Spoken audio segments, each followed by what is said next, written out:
Unit 1.4 Topic 4 Be able to promote the emotional well-being of children in own setting.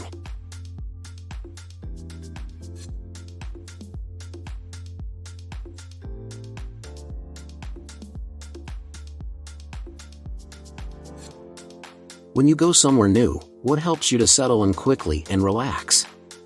In this section, we look at how to identify the needs of children in relation to emotional well-being and practical ways in which we might support their emotional well-being.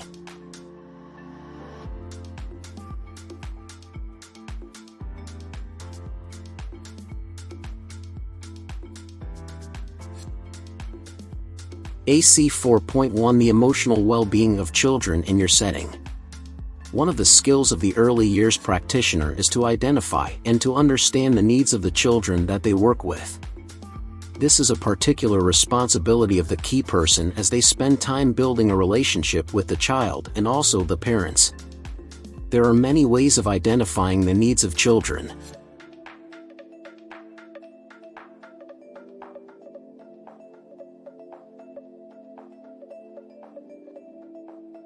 Working with parents.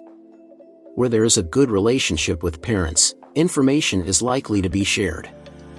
This may include parents telling practitioners about how the child responds at home as well as any changes in home circumstances.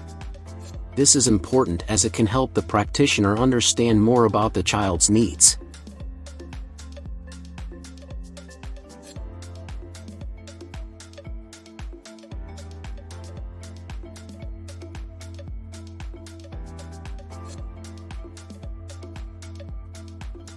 Observation of the child. Early years practitioners are also able to identify individual needs by carefully watching them. They may, for example, notice that a child tends to be quiet for the first hour of a session or that a child often gives up when faced with a challenge. Practitioners may also notice changes in the way children respond to others, such as a child who used to enjoy playing with other children but who now prefers to play alone.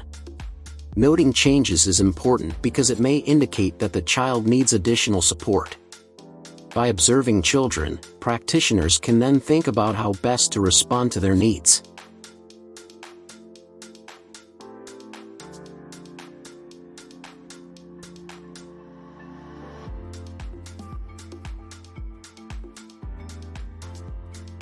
AC 4.2 Supporting emotional well-being.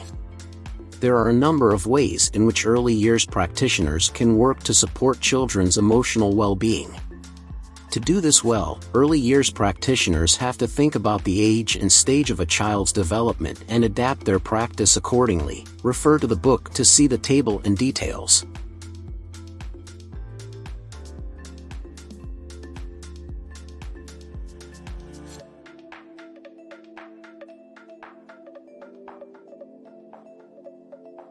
AC 4.3 Planning activities to promote emotional well-being. One of the ways that we can support children's emotional well-being is by planning activities. There are many different types of activities to choose from depending on the needs of the child.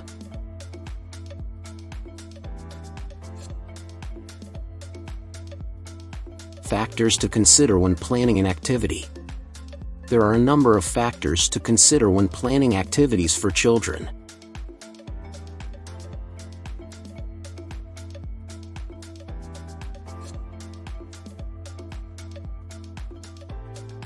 Age and stage of development. These are important because otherwise the child might not enjoy the activity or benefit from it.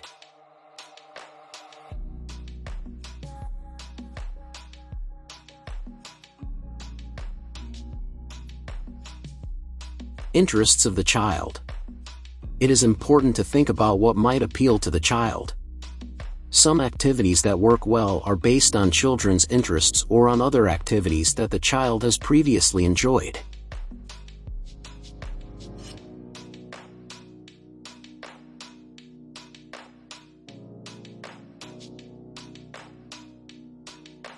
Outcome. It is important to think about which aspect of a child's emotional well-being you are hoping to promote, for example, confidence, expressing emotion, or coping with a transition.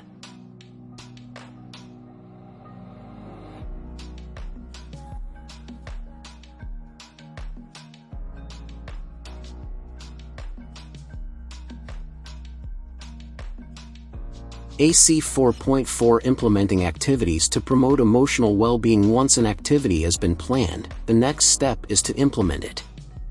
There are plenty of things to consider when implementing an activity. Where will the activity take place? Do you have the resources to hand? Have you checked that this is a good time for the activity to take place? How will you introduce the activity? How will you ensure that the child or children can participate?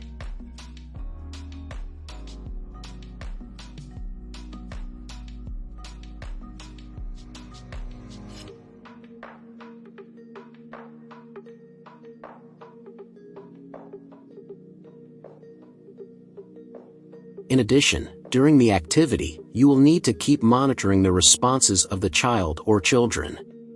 This will help you to adapt the activity or your style of working if needed. It will also help you to assess whether the child or children are enjoying the activity and gaining from it. Monitoring the responses of the children will also help you to consider when the natural life of the activity is nearing its end.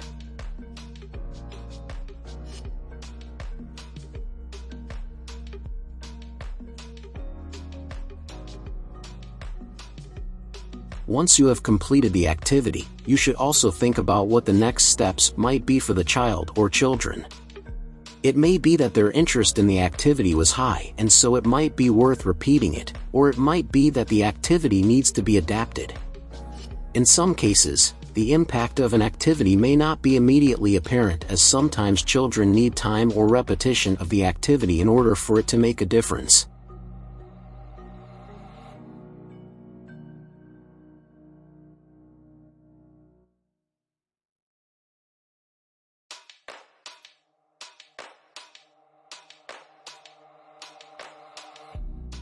AC 4.5 The roles of the adults in promoting emotional well-being in the setting. There are a number of ways that adults can support children's emotional well-being. It is important to consider these and also to reflect on how well you manage these. In your book, refer to the table 1.4.8 to see this in detail.